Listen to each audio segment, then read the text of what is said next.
Là, nous sommes à 71 000. Je crois même qu'on a touché les 73 000 aujourd'hui. On a un Ethereum à 2600.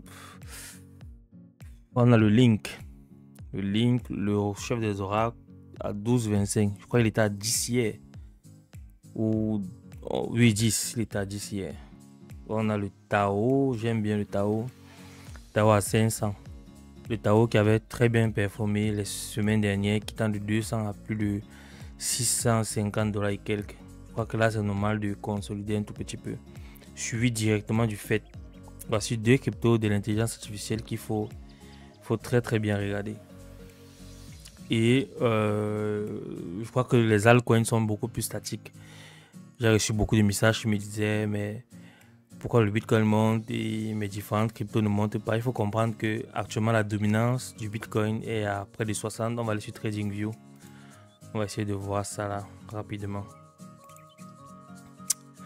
BTC dominance, comme je disais, il était vers 60 à 91. Il faut comprendre un truc, il faut comprendre quelque chose sur les cycles du marché. Là, je suis en unité de temps weekly. Comme je vous ai dit, moi, je fais beaucoup plus du swing trading. Là, on a l'évolution de la dominance du Bitcoin de 2000. Bon, je ne vais pas prendre ce point, je vais commencer à partir de là, de 2017, le dernier cycle, à maintenant. Je crois qu'en 2017, on avait atteint une dominance du Bitcoin à 95. Il faut comprendre que quand on parle de dominance du Bitcoin à 95, vous avez déjà sûrement entendu les termes comme Bitcoin Season et Alt Season. Généralement, on a la Alt Season pendant cette partie du cycle-ci. Comme ça. Quand la dominance du BTC chute, on a la Alt Season. On a là tous les alts qui vont reprendre. Mais lorsque nous sommes dans cette phase-ci, généralement, c'est la Bitcoin Season. Et c'est le Bitcoin qui prend plus le pas de marché. Comme on peut le voir ici, on a la dominance du Bitcoin qui ne fait que monter et qui est à près de 60. Et quand on regarde le schéma, quand on regarde le graphe en entier, on a eu à casser une résistance importante à ce niveau-ci qui concerne la dominance pour dire que les choses sont en train de partir. Et même là, cela peut se refléter même sur l'évolution du Bitcoin en lui-même. Comme vous pouvez voir là, c'était mes targets, mes zones de rechargement. À chaque fois qu'on devait entrer là, moi je devais recharger sur mes alts. Il faut dire que lorsque le Bitcoin chute fortement, c'est grave chez les altcoins. Si le Bitcoin perd 10%, chez les alts, c'est 20, 30, 40, voire même 60, 80 sur certains alts. Généralement, ce sont des opportunités. Au niveau du Bitcoin, on était dans cette tendance baissière, dans ce canal baissier qu'on va casser, qu'on a cassé par le haut. Je rappelle que je suis en unité de temps weekly. Et derrière ça, on a également un autre schéma qu'on appelle Copper Handle. Tasse et anse, pour ceux qui peuvent connaître, je vais essayer de matérialiser ça là. On a la tasse là. Ensuite, on a la anse à ce niveau. Et il faudrait qu'on break cette ligne ici. Je vais essayer de matérialiser ça avec celui-ci. Disons ça comme ça. Il faudrait qu'on break le niveau. C'est approximatif. Il faudrait prendre ces données-ci de façon très approximative. Il faudrait qu'on break le niveau des 72 000 et qu'on confirme celle-ci. Et généralement, pour trouver le point où on va s'arrêter avec la tasse et anse, je vais essayer de prendre ici, disons le creux.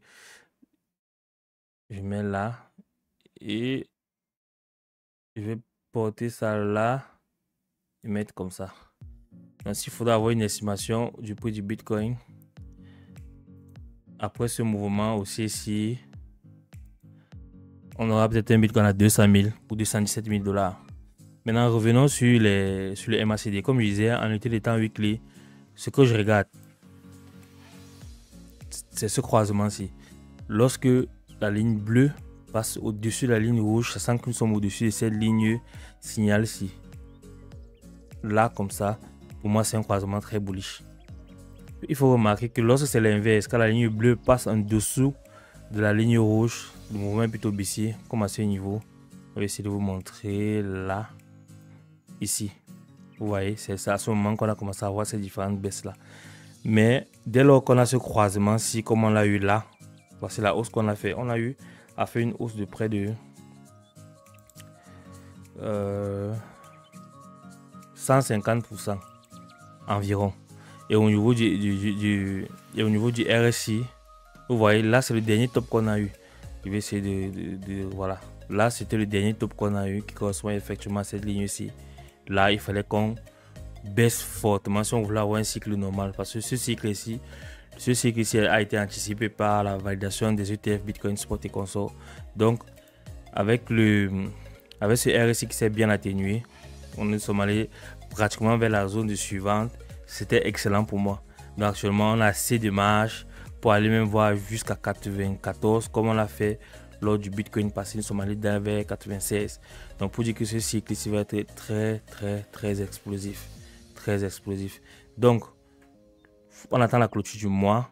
Pour moi, je sais que les choses vont aller de bon train avec l'élection présidentielle de Donald Trump qui sera élu, ce que je souhaite.